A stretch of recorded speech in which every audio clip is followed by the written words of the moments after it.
Ya Mirsa, masih di program Apa Kabar Indonesia Pagi bersama saya Faisal Kreb dari Stadion GBK Senayan. Besok malam, tepatnya jam 8 malam waktu Indonesia bagian Barat, Timnas Indonesia akan melanjutkan misi mereka dalam laga hidup mati melakoni laga playoff menghadapi Gini di Piala Asia U23. Dan hanya kemenangan yang mampu membawa Timnas Indonesia untuk menggapai satu tiket tersisa untuk menuju Olimpiade Paris 2024 yang akan berlangsung Juli nanti. Dan untuk membahas terkait jelang laga playoff ini tentunya saya tidak sendiri karena saya sudah ditemani oleh dua orang yang sangat luar biasa. Yang pertama adalah salah satu pengamat sepak bola yang juga merupakan founder dari Football Institute. Selamat pagi Bung Budi Setiawan. Pagi, Chef. Dan satu lagi juga ada analis senior dari Drone Prit, Mas Rizal Nova. Selamat pagi, Mas Rizal Nova. Pagi. Gimana nih Bung Budi, jelang laga Indonesia menghadapi Guinea, gimana Anda melihat peluang atau kans peta kekuatan timnas kita menghadapi laga yang sangat krusial ini? Oke. Pertama memang ini bukan pertandingan yang mudah bagi Indonesia karena ini adalah fase terpenting dalam perjalanan kita sepanjang Piala Asia U23 untuk memastikan diri menuju Olimpiade Paris yang akan ditentukan melalui babak playoff melawan perwakilan Afrika, yaitu Gini. Memang banyak pro kontra di kalangan netizen kita. Sebetulnya tuh lebih unggul mana sih, timnas kita atau timnas Guinea? Itu ya kalau saya melihat dari sisi permainan Indonesia di atas Guinea. Dari sisi permainan ya, organisasi permainan. Dari sisi peringkat kita kalah. Untuk Piala Asia ini termasuk untuk Olimpiade, saya udah nggak melihat peringkat itu menjadi salah satu penentu. Karena beberapa kali kemarin di fase Piala Asia, beberapa kali kita bisa mengalahkan tim-tim yang memang secara peringkat timnas seniornya di atas kita bisa kalahkan. Tapi pertandingan nanti di babak playoff ini bukan bicara peringkat, ini bicara kematangan, ini bicara kesiapan. Siapa yang lebih siap, siapa yang lebih ingin untuk masuk ke Olimpiade. Nah, keinginan itu saat ini lebih berat di Indonesia karena ini adalah momen yang mungkin 58 tahun atau 62 tahun kita terakhir masuk Olimpiade. Ini momennya. Memang kita tidak akan diperkuat oleh Kapten Rizky Ridho. Lalu Hafner dan Elkan juga masih dipertanyakan apakah bisa masuk ke line up atau tidak. Tapi itu mungkin sebuah kelemahan. Tapi kita memiliki kekuatan lain bahwa ini fase kita untuk istirahat kemarin sudah cukup dan kondisi ruang ganti saat ini sudah lebih teduh, sudah lebih adem. Jadi kekalahan kemarin, lalu caci maki dari netizen kayaknya sudah bisa dikelola dengan baik oleh para official dan pemain, dan itu membuat mereka untuk lebih siap untuk menghadapi pertandingan melawan Guinea. Memang Guinea memiliki nama-nama pemain yang memang banyak bermain di Eropa. Dari sisi postur memang mereka diunggulkan, tinggi besar, langkahnya juga panjang, tapi mereka juga kesulitan untuk mencetak gol. Dan Indonesia memiliki peluang untuk menang kalau bisa mencetak gol lebih awal. Guinea selalu kesulitan ketika mencetak gol dan mereka selalu kebobolan di situasi-situasi yang sebetulnya itu tidak perlu menjadi gol, itu bisa dimanfaatkan. Dan Indonesia memiliki pengalaman untuk melakukan hal itu. Jadi saya optimis bahwa Indonesia bisa menang melawan Guinea walaupun memang banyak yang meragukan. Tapi untuk kali ini kita jangan ragu, ini adalah momen penting. Jadi percayalah pada pemain-pemain di lapangan bahwa mereka sudah sejauh ini, memang kalau bahasa orang Indonesia, ini udah sekalian aja nih, udah waktunya, nggak ada pilihan lagi. Harus menang untuk mengamankan satu tiket ke Olimpiade. Betul. Nah, kalau tadi kita bicara dari sisi dalam lapangan, nah sekarang juga dari luar lapangan juga nggak kalah seru nih.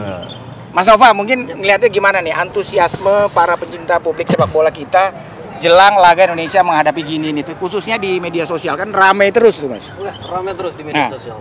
Kalau kita lihat perbincangan tentang timnas U23 dari tanggal 2 sampai tanggal 7 kemarin itu lebih dari 120.000 perbincangan dan melibatkan lebih dari 49.000 akun ya. Akan tetapi kalau kita lihat memang interest publik itu agak turun setelah tanggal 3, tanggal 4, tanggal 5, 6, 7 dalam 3 hari terakhir saja kita mencatat ada lebih dari 22.000 perbincangan di media sosial. Artinya ini sangat jauh berkurang dibanding tanggal 2 dan 3 yang mencapai lebih dari 40.000 mention. Lebih dari 60.000 mention maksud saya. Akan tetapi ini perbincangan biasanya akan naik seiring dengan semakin mendekatnya jam-jam pertandingan dilangsungkan. Jadi perbincangan itu kita tanggal 2 saja makin panas tuh ya. Makin panas ya. Tanggal 2 saja ketika kita menghadapi Irak ya. Irak. Itu perbincangan mulai ramai itu pukul 21. Mulai terlihat tuh ada peaknya. Lalu terus bertahan sampai tanggal 3 dan sampai tanggal 4. Nah, jadi nanti kita akan akan melihat ada kenaikan perbincangan pada tanggal 8 nanti jelang dilakukannya pertandingan dengan Guinea. Saya kira kalau dari sisi volume itu ya, dan tadi mau menyambungkan dengan yang disampaikan. Tadi banyak sekali pernyataan-pernyataan yang juga seirama dengan apa yang disampaikan oleh publik tuh di media sosial. Misalnya tentang bagaimana kans Indonesia melawan Qatar. Line up Qatar, prediksi line up Qatar itu sudah dibagikan di media sosial bahkan sejak tanggal 4 kemarin. Mereka sudah banyak sekali membedah pemain Guinea ya. Mereka sudah banyak sekali membedah pemain-pemain Guinea. Siapa mereka, keunggulan mereka di mana, mereka mainnya di mana. Dan kalau kita lihat kebanyakan bermain di Eropa kayak gitu. Itu juga yang membuat ada nada pesimisme di publik, di media sosial tentang apakah kita mampu menghadapi pemain yang sudah terbiasa main di Eropa. Merumput di Eropa ya. Merumput di Eropa. Ada kekhawatiran seperti itu. Tapi tentu saja optimisme publik tetap tinggi. Kalau kita lihat dari 120.000 lebih perbincangan itu, 86% diantaranya nadanya positif.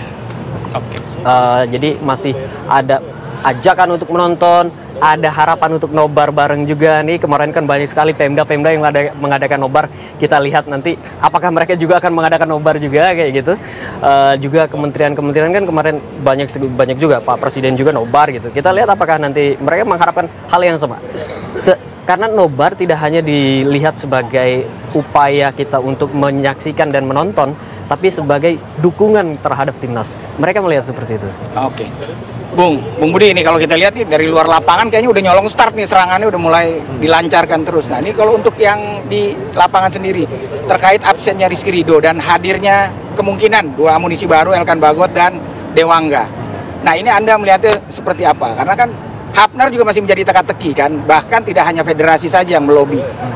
Justru Menpora juga ikut-ikutan nih, melobi juga nih supaya Hapner bisa dikirim langsung ke Paris. Nah ini gimana Anda melihat? Apakah ini juga menjadi catatan atau kelemahan bagi lini belakang kita yang selama 3 pertandingan ini masih menjadi catatan? Ya, memang ada 2 pilar penting kan yang tidak bisa masuk ke dalam line up, yaitu Rizky Ridho sudah dipastikan, lalu yang kedua Hapner juga masih menjadi pertanyaan nih. Ya. Hapner itu tidak bisa masuk karena akumulasi kartu atau tidak diizinkan oleh klubnya. Ini kan yang masih kita belum dapat pernyataan dari PSSI tentang status Hapner.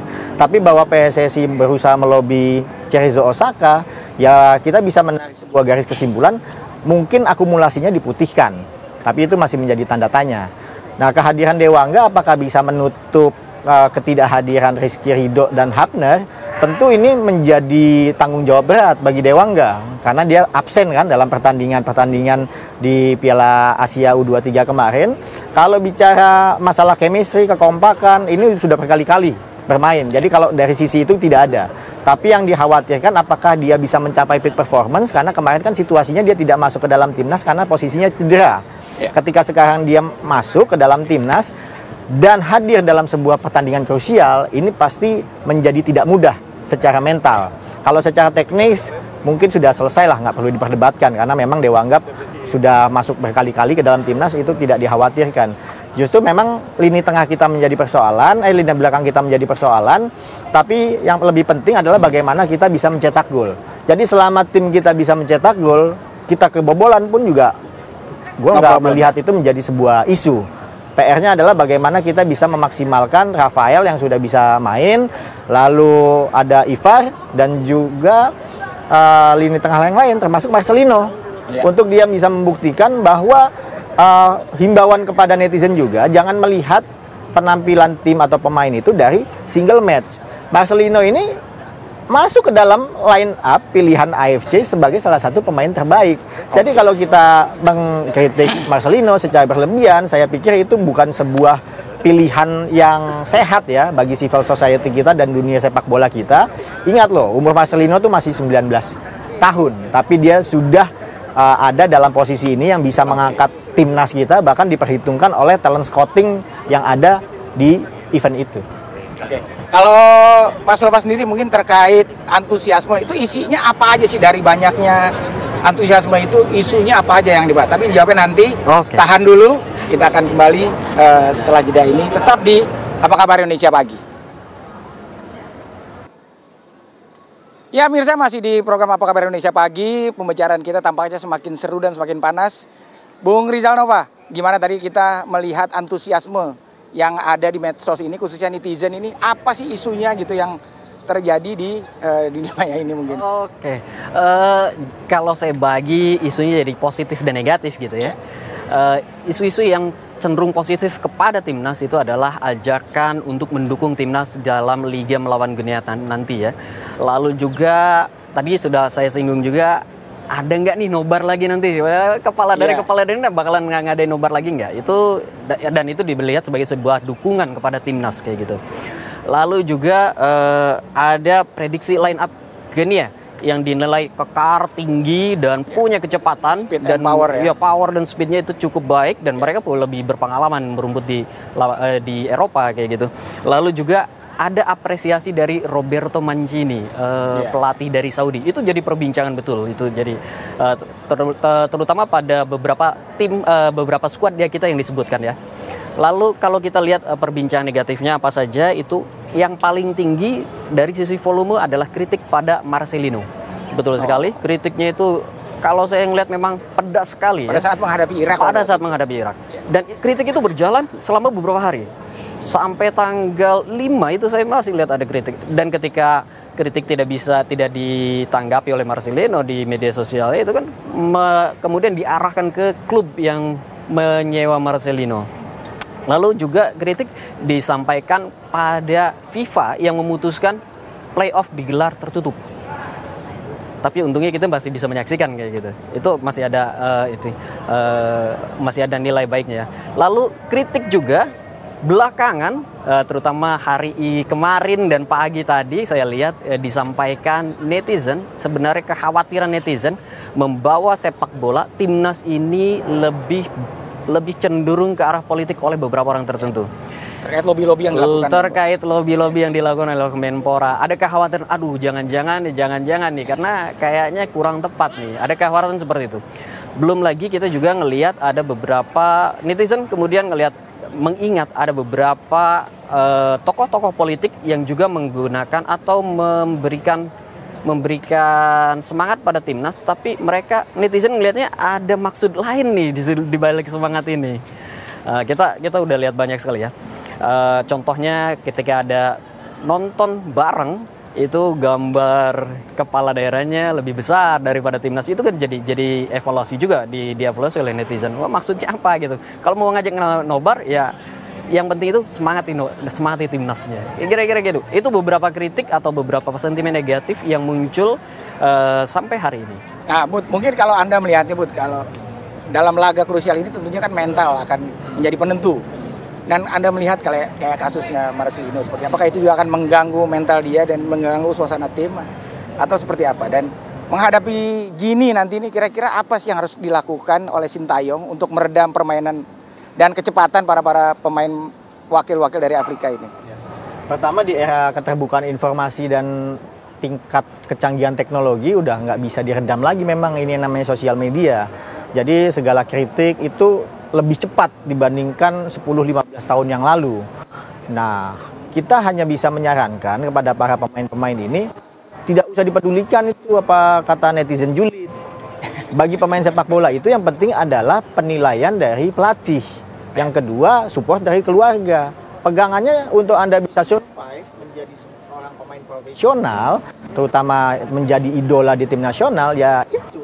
Kalau Anda, para pemain ini terlalu mempedulikan apa kata netizen, yang ada nanti akan merusak konsentrasi. Dan dalam pertandingan penting seperti ini, lebih baik ya dibatasi dulu saja. Sampai ditutup kolom komentarnya. Ya nggak apa-apa, ditutup aja. Nggak perlu dibuka lagi sampai ajang ini selesai juga nggak apa-apa juga. Nggak ada pengaruhnya juga.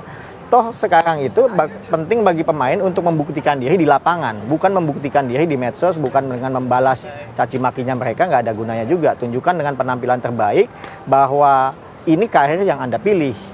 Bahwa sekarang pemain-pemain ini menjadi andalan, apapun hasilnya ya kita harus apresiasi mereka. Marcelino adalah salah satu pemain terbaik di generasi emas Indonesia, dan sudah banyak talent scouting yang memperhatikan Marcelino untuk bisa dilirik oleh mereka. Jadi ini adalah sebuah pencapaian yang tidak bisa dibayangkan dan belum tentu bisa dicapai oleh pemain lain. Oke. Gitu. Yang kedua, apa yang harus dilakukan oleh Sintayong? Jadi bagaimana kita mengatasi pemain-pemain dengan postur yang lebih tinggi dibandingkan kita. Ini belum pernah nih Indonesia melawan tim Afrika yang profilnya nih seperti ini. Tentu menjadi tidak mudah.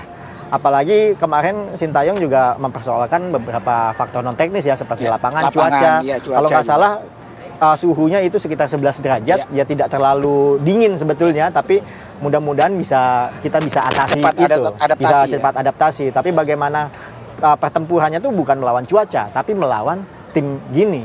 Kita bisa compete atau enggak di situ. Baik. Terima kasih Bung Budi atas ulasannya, Bung Nova juga atas masukan-masukannya. Semoga netizen kita juga terus mendukung performa timnas kita, dan yang pasti besok timnas harus menang dan bisa meraih 1 tiket lolos ke Olimpiade Paris. Amin.